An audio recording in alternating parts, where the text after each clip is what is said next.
Hola, hoy vamos a comenzar a estudiar las articulaciones como elemento que constituye, uno de los elementos que constituyen el sistema locomotor. El sentido de hoy es jerarquizar algunos elementos, algunos aspectos que son importantes tener en cuenta a la hora de estudiar una pieza articular. Y entonces vamos a tratar de dar un concepto y pensar en una articulación como la unión funcional entre dos o más piezas óseas. Cuando hablamos de unión funcional, ese sentido de funcional nos está dando a la idea de que entre estas piezas óseas va a existir un vínculo y ese vínculo va a permitir una función específica dentro de lo que hace el aparato locomotor. Pero también cuando pensamos en una articulación tenemos que pensar en los elementos, en las estructuras que van a contribuir a que esta unión entre las piezas óseas permitan o no el movimiento. ¿Por qué estoy diciendo eso? Porque quizás uno cuando piensa en articulaciones piense en dos piezas óseas que presentan una movilidad en alguna región específica de nuestro cuerpo o en alguna extremidad de nuestro cuerpo. Pero no todas las uniones óseas o de piezas óseas van a generar un movimiento como el que quizás uno pueda llegar a pensar. Entonces, el concepto general de articulación lo vamos a pensar como una unión funcional y que esa unión funcional vincula dos o más quizás piezas óseas y que esa unión funcional va a tener estructura, va a tener elementos anatómicos que van a contribuir a esta unión, que van a permitir que esta unión se produzca y en algunos casos no van a darse situaciones de movimiento como son las articulaciones, por ejemplo, de los huesos del cráneo, y en otras sí va a permitir ese movimiento. Entonces, pensando un poquito en este movimiento o en esta falta de movimiento de acuerdo al tipo de articulación, vamos a clasificar a las articulaciones. Y siempre es importante el recordar que cuando uno clasifica un elemento, cualquiera sea, uno lo que está teniendo en cuenta son criterios de clasificación. Siempre los criterios de clasificación, el tener un criterio en común para lo que estoy clasificando, me va a permitir esa organización específica. Entonces, en este caso, el criterio va a ser el movimiento. Entonces, vamos a organizar a las articulaciones siempre pensando en el movimiento. Y en este sentido, como decíamos anteriormente, vamos a ver que existen articulaciones que no poseen movimiento y por eso se las denomina sin artrosis, pensando que artros quiere decir artros, articulación, sin es sin, que no existe, o sea, las inmóviles.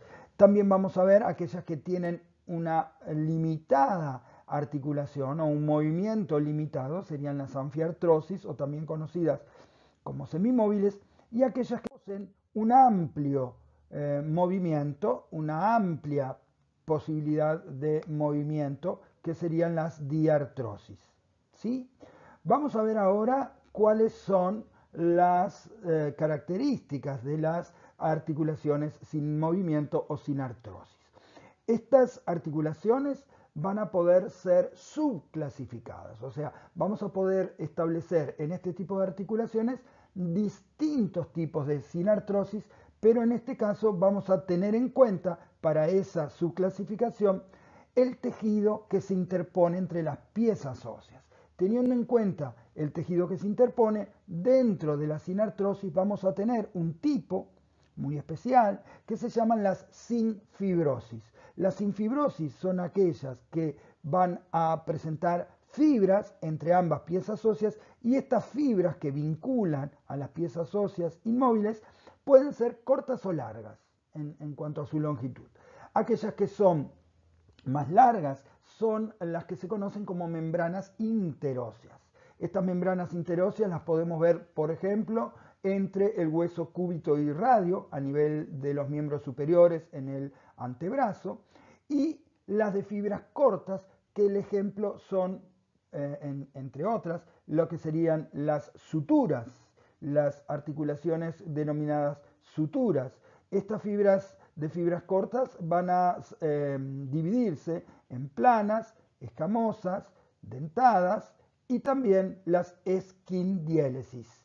Entonces, del libro de anatomía de la Tochettestut vamos a poder ver un ejemplo de estas que estamos mencionando, ¿sí? Las que serían las de tipo sutura, las que serían de tipo, en este caso, sutura escamosa.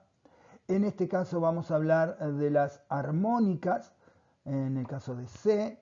Vamos a ver luego las esquindiélesis, que son la característica de cresta y ranura, que es el caso de la imagen D. Entonces acá vemos que si bien entre todas estas piezas óseas, la A, la B, la C, la D, que están representadas en la imagen, ninguna de ellas va a presentar movimiento, por lo tanto son sinartrosis. Y dentro de esta sinartrosis, entre ambas piezas óseas vamos a encontrar fibras cortas, en el caso de las que estamos viendo en las imágenes, y la forma en que se vinculan las piezas óseas pueden ser planas, escamosas, dentadas o cresta ranura.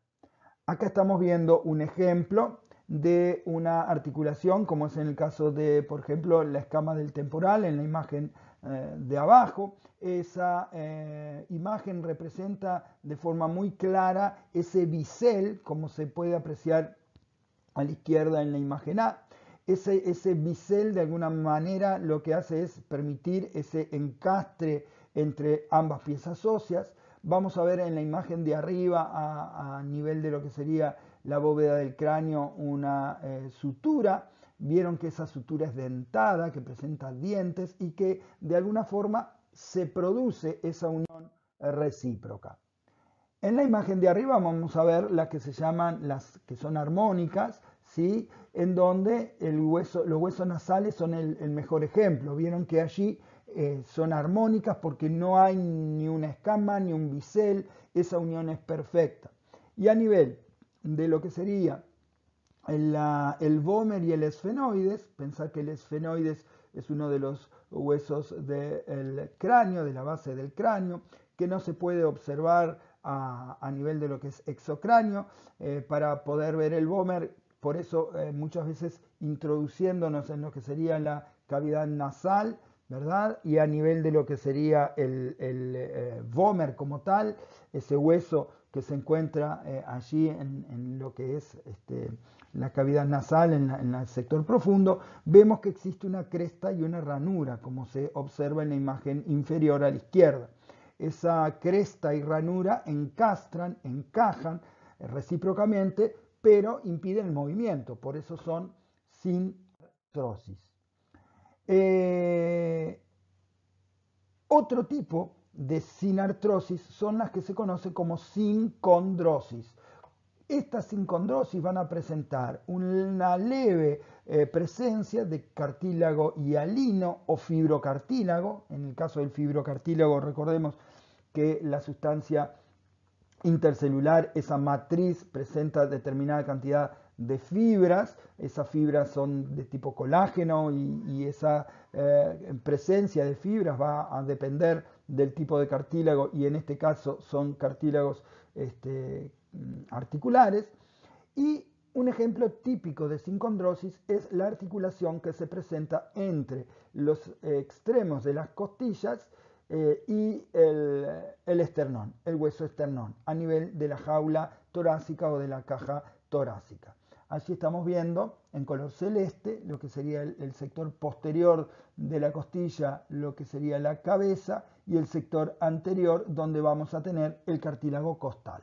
Recordar que la cabeza de la costilla articula a nivel de la columna vertebral entre las vértebras torácicas, ¿verdad? Y que el sector anterior lo hace o directamente a través de fibrocartílago con el hueso esternón, o en el caso de las últimas costillas, esa articulación se da a partir de la unión de cartílago, ¿verdad? Las que se llaman las flotantes.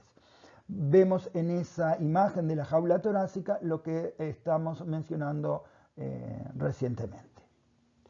Y luego vamos a tener otras que se conocen como sinostosis, o sea, dentro de las sinartrosis vamos a tener a la sinostosis, que en este caso es el ejemplo de la fusión, es cuando hay una unión completa entre piezas óseas, como es el caso entre el esfenoides y el occipital, o como es el caso de las vértebras sacras, esas últimas vértebras sacras que evolutivamente corresponderían, ¿verdad?, a una fusión. Esas vértebras lumbares de alguna forma se fueron fusionando evolutivamente y quedan fusionadas, formando el sacro y el coxis también, ¿verdad? Entonces, las sinostosis son otro ejemplo. Dentro de las articulaciones con movimiento limitado, que son las anfiartrosis, ese tipo de articulación, el ejemplo más estudiado es el ejemplo de las vértebras, o sea, las articulaciones que se dan entre las vértebras. Sabemos nosotros que esa columna vertebral presenta curvaturas, ¿sí? Y esas curvaturas van a hacer que esa columna vertebral no sea un eje recto, sino que esas curvaturas van a permitir este movimiento limitado, y va a permitir también una distribución de las fuerzas y una distribución de lo que es el peso corporal y la postura de bipedestación, permitiendo un equilibrio de nuestro cuerpo en términos generales. Entonces, vamos a poder apreciar que en estas articulaciones existen varios elementos que van a vincularse entre las piezas óseas como tal. Recordar que las vértebras son huesos irregulares. Si nosotros tomamos como criterio de clasificación de los huesos lo que serían las dimensiones espaciales, su forma, en el caso de las vértebras, largo, ancho y espesor, o sea, estas tres dimensiones, no van a tener un predominio unas sobre otras. Por eso hablamos de que son huesos irregulares, también conocidos como huesos cortos. Preferiblemente podemos mencionar que son irregulares. Y que como característica ósea, estos huesos presentan una lámina de tejido óseo compacto en lo que serían las estructuras más externas, más periféricas, y una gran distribución de trabéculas óseas, y forman, por lo tanto, un hueso esponjoso. Ese hueso esponjoso que va a conformar ya sea el cuerpo vertebral o las distintas apófisis y láminas que presentan estas vértebras, en el hueso fresco, van a estar ocupadas esos espacios por médula ósea roja, médula ósea activa. Asimismo, vamos a poder observar que cuando el individuo está vivo, vamos a observar entre las piezas óseas unos anillos, unas láminas de cartílago fibroso. Ese cartílago fibroso son los discos intervertebrales, que cumplen muy importantes funciones en lo que tiene que ver con el movimiento y en lo que tiene que ver la función de movimiento. Esos cartílagos intervertebrales, como se ve en la imagen inferior de la izquierda, presentan tejido conjuntivo cartilaginoso fibroso, y presentan en el sector central lo que se denomina el núcleo pulposo. Ese núcleo pulposo es un elemento que tiene cierta fluidez y que está, podríamos decir, como retenido por el cartílago fibroso que está a nivel periférico. Ese disco intervertebral lo que hace, en términos generales, es absorber las fricciones, el peso, el movimiento va a poder ser realizado y no va a haber entre ambas piezas óseas un desgaste, ¿sí? Muchas veces ocurre que ese núcleo pulposo, comienza por un desgaste del fibrocartílago de alguna de las vértebras. Ese núcleo se debilita, ese fibrocartílago periférico, y el núcleo pulposo puede comenzar a protruir. Protruir quiere decir a salir. Es la llamada, ¿verdad?, hernia de disco. Cuando eso ocurre, esa protrusión puede comprimir los nervios raquídeos que parten, ¿verdad?, del agujero vertebral, o pueden comprimir la médula espinal, y eso produce obviamente las molestias, el dolor, la inflamación y todos los elementos que aquí de alguna forma no nos ocupan en esta descripción. Pero tengan sí esa idea de que esa columna vertebral presenta estos discos intervertebrales que son de gran importancia funcional fundamentalmente. Asimismo, vamos a ver que este tipo de articulaciones va a presentar ligamentos. Y estos ligamentos son como fajas, vamos a pensarlo así, que recorren tanto el sector anterior de las vértebras, como lo estamos viendo en la imagen inferior derecha, y esos ligamentos recorren desde el sector más cefálico o superior hacia el sector más caudal o inferior, el sector anterior de los cuerpos vertebrales, y ahí estamos observando lo que es el ligamento longitudinal anterior. Longitudinal porque se distribuye longitudinalmente, de forma vertical, en el sector anterior de los cuerpos vertebrales. Y luego vamos a tener en el sector posterior de los cuerpos vertebrales, y en este caso ya estamos dentro de lo que sería el agujero vertebral, y en el caso de que las vértebras se superponen en ese conducto raquídeo, el ligamento longitudinal posterior. Vamos a ver que existen otros ligamentos, ¿sí? Esos otros ligamentos van a ubicarse entre las apófisis transversas, las que se dirigen hacia afuera, hacia el sector, desde el sector medial hacia el sector lateral, que son los ligamentos intertransversarios. Se llaman intertransversarios, su nombre lo indica, porque se dirigen desde una apófisis transversa a la otra apófisis transversa de la vértebra subyacente o superior.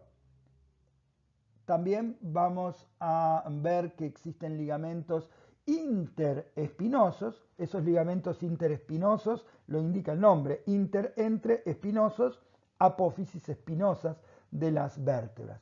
Esos apófisis interespinosos también van a limitar de alguna forma ese movimiento que nosotros mencionábamos hace un rato. Asimismo, hay todo un ligamento que se ubica a nivel del canal raquídeo, que es el ligamento amarillo. Ese ligamento es un ligamento importante en lo que tiene que ver con el límite del movimiento también. Entonces, acá lo que estamos viendo es que vamos a encontrar en las arfiartrosis diversos elementos que vinculan las vértebras entre sí, más allá de lo que es la conexión o el contacto entre las carillas articulares. Las carillas articulares de cada una de las vértebras, ya sea la carilla articular inferior de la vértebra superior y la carilla articular superior de la vértebra inferior, se contactan. Ahí obviamente va a haber cartílago, ¿verdad? Cartílago, un pequeño cartílago que va a permitir de alguna forma el movimiento, limitado movimiento, y vamos a ver que también existe un fibrocartílago con un núcleo pulposo, que es el disco intervertebral, y ligamentos que van a estar vinculando las apófisis transversas, las apófisis espinosas, y van a estar vinculando entre sí los cuerpos vertebrales, ya sea en el sector anterior de esos cuerpos o en el sector posterior propiamente dicho. ¿Ok? Vamos ahora a ver un poquito las que son muy amplias en su movimiento. Son las diartrosis, son las móviles por excelencia, podríamos decir, ¿verdad?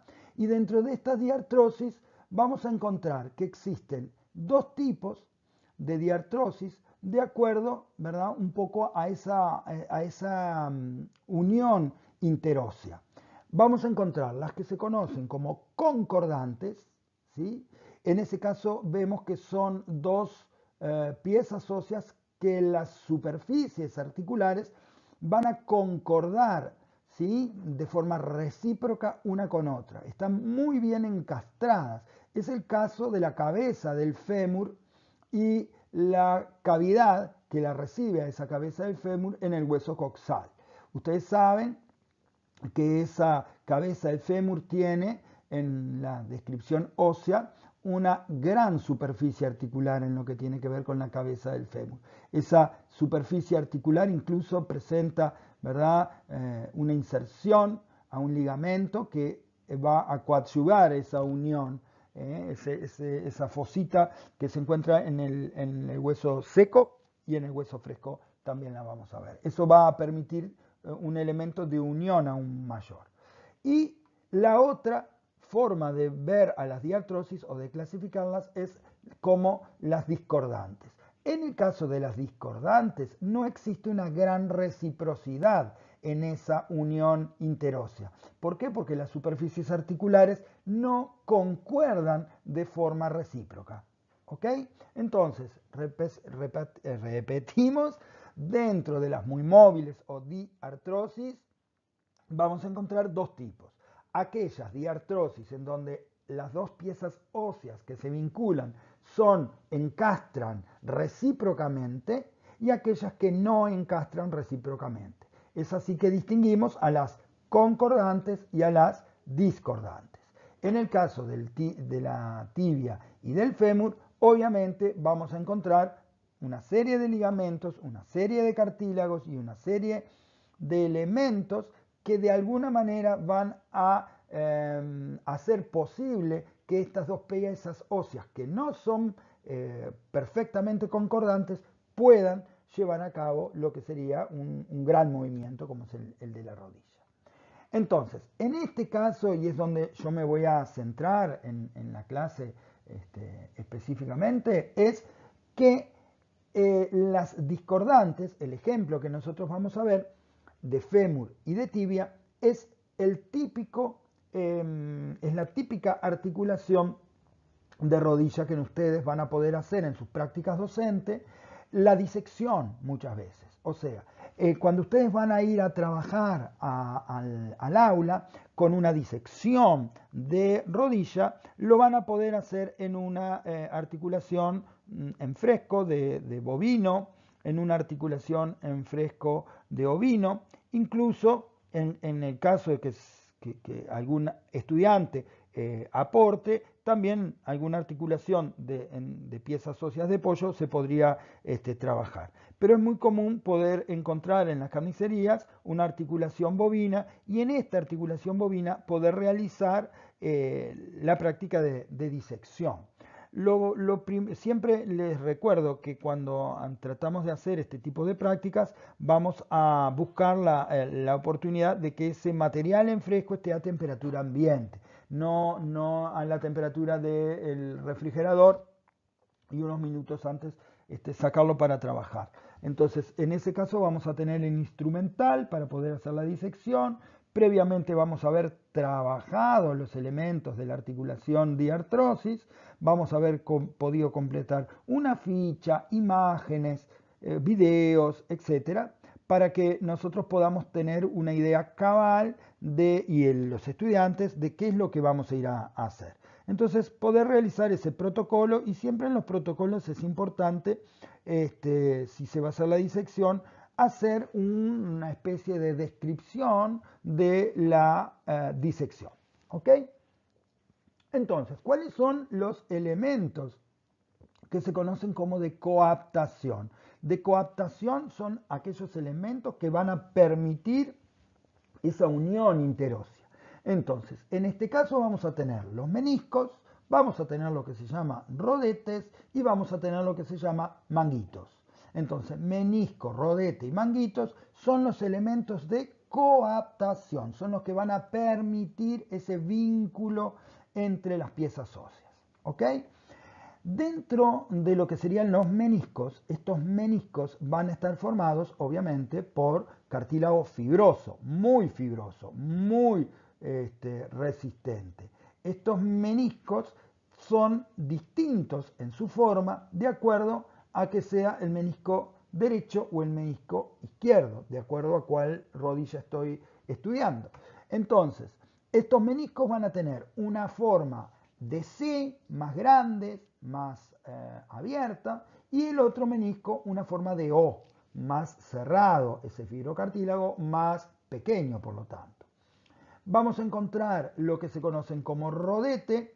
Esos rodetes van a ir como cerrando esa articulación y los rodetes se conocen con el nombre de glenoideo. En el caso del escápulo humeral, en el miembro superior, escápulo humeral, escápulo de escápula, ¿sí? Conocido como omóplato, humeral del hueso húmero con la cabeza del húmero. Ahí vamos a tener rodetes. Y en el caso de la rodilla, manguitos. ¿Ok? En el caso de los miembros inferiores, tenemos cuadriláteros, esternocosto y esternoclavicular, en el caso del esternón con costillas y esternón con clavícula, que permiten la concordancia.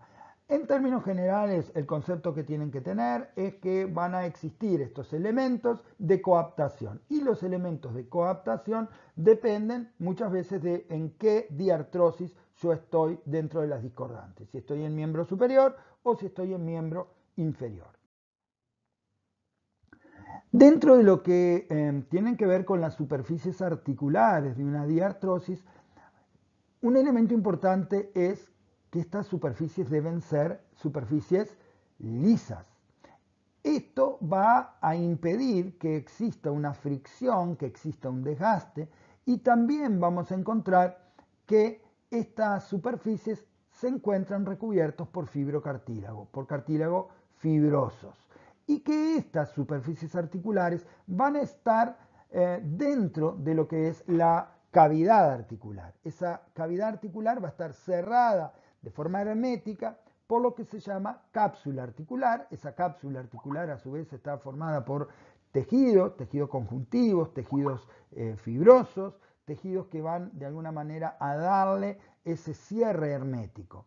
Y a su vez esas superficies articulares van a tener inserciones musculares también y van a tener por dentro, ¿sí? Un tejido específico, es un tejido conjuntivo que va a segregar, que va a secretar un líquido que es muy importante en lo que son las diartrosis, que es el líquido sinovial o sinovia, ¿sí? La capa sinovial, ese líquido sinovial, está tapizado entonces por esta capa sinovial, esta sinovia, que genera ese líquido lubricante que va a permitir el movimiento. A su vez, esta articulación va a presentar determinados ligamentos por fuera y por dentro. Esos ligamentos también van a permitir la coaptación, van a permitir que esos elementos que no son extremadamente vinculantes, ¿sí? Que son discordantes, puedan mantener luego, desde el punto de vista físico, desde el punto de vista de las palancas, desde el punto de vista del movimiento,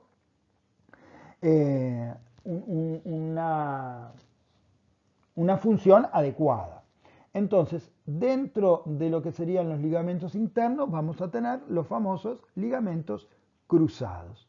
Entonces, simplemente en esa imagen podemos tener una idea general de, bueno, esos ligamentos que mencionábamos. Vemos las dos piezas óseas, ¿sí? A derecha e izquierda en este caso. Vamos a ver que esas piezas óseas presentan cartílago. Vamos a ver que están esa concordancia que hay van a estar cerradas por lo que es la cápsula articular, que esa cápsula articular presenta por dentro una membrana sinovial, que presenta un líquido sinovial. Esa cápsula articular es una cápsula que en realidad es muy importante que esté cerrada herméticamente por varias razones, ¿verdad? Y luego por fuera vamos a tener tendones, ligamentos, en el caso de la rodilla, ¿no? El tendón del músculo cuádriceps, que en su espesor va a formar un hueso sesamoideo que es la rótula. Y luego vamos a ver más adelante que existen ciertos anexos que son, ¿no?, las bursas o bolsas, las cuerdas tendinosas. Vamos a ver allí en esa imagen de abajo el cartílago articular. ¿Sí? Ahí estamos viendo una vista frontal, un corte anterior. Vamos a ver la membrana siempre por dentro y vamos a poder ver la rótula en esa imagen. De acuerdo a las superficies articulares, vamos a poder dividir, ¿sí?, habíamos dicho, a estas diartrosis. Entonces ahí vamos a ver las enartrosis, que tienen las características de ser como una esfera, ¿verdad?, como dijimos en el hueso de la cadera. Las artrodias, que son el ejemplo de los huesos tarsianos, solo se deslizan. ¿Sí? Las enartrosis tienen todos los movimientos, ¿sí? Por ejemplo, es decir, en el caso del hombro, la circunducción, que es ese movimiento rotatorio total, y las troqueares, que son como poleas, que es la articulación del codo. En este caso, solo vamos a ver que hay flexión y extensión. Esto tiene que ver con el movimiento, o sea, cómo las clasificamos de acuerdo al movimiento. Según la superficie de articulación, vamos a ver que existen trocoides, que es en el caso del radio y el cúbito, ¿verdad?, en donde hay una rotación interna, una rotación externa, hay una superficie en forma cilíndrica, ¿sí? Luego vamos a encontrar las que se llaman de encaje recíproco o silla de montar, y vamos a encontrar las condilias, ¿sí?, que en este caso el húmero y el radio es un ejemplo de ellas. Esto tiene que ver con la forma de que articulan. Luego vamos a poder ver que estas articulaciones permiten distintos tipos de movimiento. Vamos a ver que hay movimientos de flexión, movimientos de extensión, movimientos de abducción y aducción, de elevación, de descenso, de rotación lateral, que se llama supinación, de rotación medial, que es la pronación, de circunducción. Entonces, un poquito vamos a repasar la lista que vimos recientemente. Dentro de flexión y extensión sería el movimiento que se hace en donde ese sector, por ejemplo, de antebrazo sobre brazo, se hace distal o proximal en cuanto a lo que tiene que ver con el acercamiento, ¿verdad? Ahí tenemos la abducción. Recuerden, abducción es la separación del miembro superior, en este caso del tronco, y la abducción es cuando vuelvo al contacto del miembro superior con el tronco. Entonces, abducción, abducción, abducción, abducción. Lo que sería la rotación lateral, ¿no? Ahí vemos hacia un lado y hacia el otro, la palma hacia arriba. Lo que sería elevación y depresión, por ejemplo, en el caso del el hombro, ¿verdad? La rotación, en el caso de la rotación, vamos a ver que esa rotación, si bien no puede confundirse con la circunducción, pero esa rotación, ¿verdad?, es más limitada que la circunducción. Pronación, supinación es cuando decimos cómo te fue, más o menos, y movemos la mano. Ahí está lo que sería el radio girando, ¿no?, sobre el cúbito. Y en el caso de la circunducción es cuando hay un movimiento completo del miembro superior. Vamos a ver ahora con detalle lo que sería una discordante, que sería el fémur, la tibia, la rótula como elementos óseos de una articulación discordante, ¿sí? Dentro de lo que es esta articulación, ahí lo que estamos viendo en la imagen es una vista posterior de la articulación de la rodilla y una vista lateral de la misma articulación. Entonces las piezas óseas son tres: fémur, tibia y rótula. ¿Ok?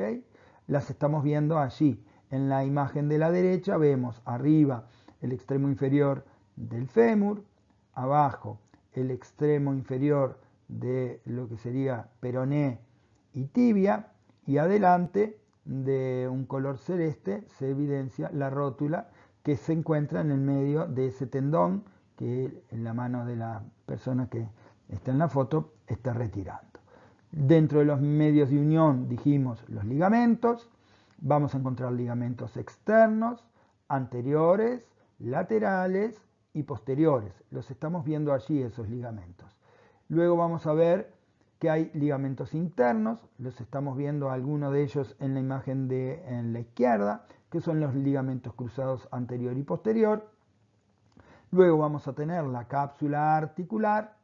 Esa cápsula articular va a formar, ¿verdad?, una cavidad recubierta por la capa sinovial, y luego tenemos a los meniscos que van a limitar el movimiento a nivel lateral, que se conocen como uno medial, que tiene forma de C, que es más grande, y el lateral, que tiene forma de O. Cuando hablamos de medial y cuando hablamos de lateral, pensar, ¿no?, que uno está hacia la izquierda y otro está hacia la derecha, teniendo en cuenta esa línea imaginaria de división del cuerpo, ¿verdad? Entonces, acá vamos a ver estos ligamentos laterales, ¿sí? Estos ligamentos laterales tienen una forma de cordón, ahí lo estamos viendo en la imagen de la derecha. Ese ligamento tiene una forma alargada y va a vincular, ahí estamos viendo el de la derecha y el de la izquierda, y esa es como una cinta bien aplanada, ¿verdad? Va a vincular lo que sería el extremo inferior del fémur, ¿sí?, de la epífisis inferior, las dos epífisis inferior, las superficies que se ven allí, y se ve claramente en esta última imagen de abajo a la izquierda esa forma aplanada, acintada, y cómo se insertan o dónde se insertan esos ligamentos. Vamos a entender entonces que ese ligamento va a limitar de cierta forma lo que sería el movimiento, ¿sí?, de flexión y extensión que van a hacer estas piezas óseas. Entonces también va a existir a nivel óseo distintas formas, o sea, los huesos van a tener, esas superficies articulares van a tener distintas formas. En los platillos tibiales, o sea, en lo que tiene que ver con la tibia, en la epífisis superior, vamos a ver que la forma, ahí lo estamos viendo, ¿verdad?, la forma va a ser distinta. Una va a ser más alargada, la que es medial va a ser más anteroposterior, la forma, ¿sí?, la dimensión más larga es anteroposterior, y en la que es lateral, en la de la derecha, me baso ahí en el peroné, ¿verdad?, para saber cuál es interno y cuál es externo, o cuál es medial y cuál es lateral, va a ser más de una dimensión, no anteroposterior como en la izquierda, que estamos viendo ahí, sino más lateral, ¿sí? Luego vamos a ver que existe a nivel de los platillos tibiales, en el sector medio, una protrusión que se llama espina de la tibia, y que esa espina tibial luego vamos a ver que tiene un sentido en lo que es la estructura y la presencia de los ligamentos cruzados.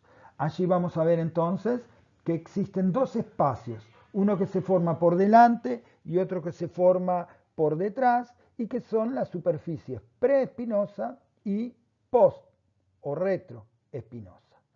A su vez, en las imágenes de la izquierda abajo, vamos a ver que a nivel del fémur, esas superficies articulares que tienen cartílago articular van a concordar de cierta forma, si lo ven, ¿con quién? Con las superficies articulares de los platillos tibiales, ¿sí? Esos cóndilos, vamos a ver que hay dos cóndilos, un cóndilo medial, ¿verdad?, y uno externo. El medial va a concordar, no recíprocamente por lo que estamos diciendo, con uno de los platillos tibiales y el lateral con el otro. Ahí estamos viendo unas imágenes de lo que yo les decía anteriormente. La forma de esos meniscos estarían representados en la imagen superior izquierda en color celeste. Uno tiene forma de O y otro tiene forma de C. El que es más medial tiene forma de C, el que es más lateral tiene forma de O. Me baso siempre en lo que es el peroné, ¿sí? Ese peroné siempre me está indicando hacia dónde está ese hueso, y es una vista superior de ambos platillos tibiales. Ahí lo estamos viendo en un material en fresco, lo que sería los meniscos a derecha e izquierda con la flecha azul. Ahí vemos uno, ¿verdad? Y a la izquierda el otro. Luego, en la imagen de abajo a la izquierda, estamos viendo lo que son los ligamentos cruzados, ¿sí? Estamos viendo esos ligamentos también en la imagen de la disección en fresco. Estos elementos se pueden ver perfectamente cuando realizamos el corte en la disección de rodilla de bovino u ovino. Se pueden ver muy bien. Tenemos que disecar o retirar con mucho cuidado lo que son los elementos coadyuvantes, si es que esa articulación viene completa. Entonces todo lo que es esa cápsula articular es muy importante que ustedes la puedan cortar y puedan mostrar un poco el tejido que lo forman, que puedan tocar ese líquido sinovial, que vean su viscosidad, que vean de alguna forma esa articulación en el momento de que se está abriendo, disecando esa cavidad articular, que vean cómo se encuentran los elementos, fotografiar, sacar un registro lo más detallado posible para un posterior informe. Esta imagen me gustó porque, como les digo, me orienta un poco en la ubicación. Siempre tomamos el peroné, ¿verdad?, como un hueso que acompaña a la tibia y que su ubicación es lateral o externo, para el que lo quiera entender así. Estamos viendo una vista anterolateral, podríamos decir, ¿verdad? Y donde vemos el tendón del cuádriceps, cómo se proyecta hacia lo que sería la rótula, la tibia, y en su espesor vamos a encontrar lo que se llama rótula o patela. Recordar que hay huesos que se llaman sesamoideos, que son los que se originan en el interior de un tendón. Vamos a ver entonces las superficies articulares del fémur con su cartílago articular.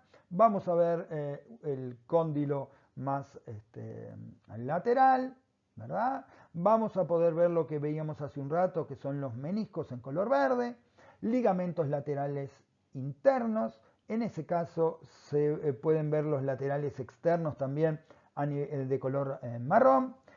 Se evidencian en color amarillo adelante el ligamento cruzado anterior y en color naranja hacia atrás el cruzado posterior.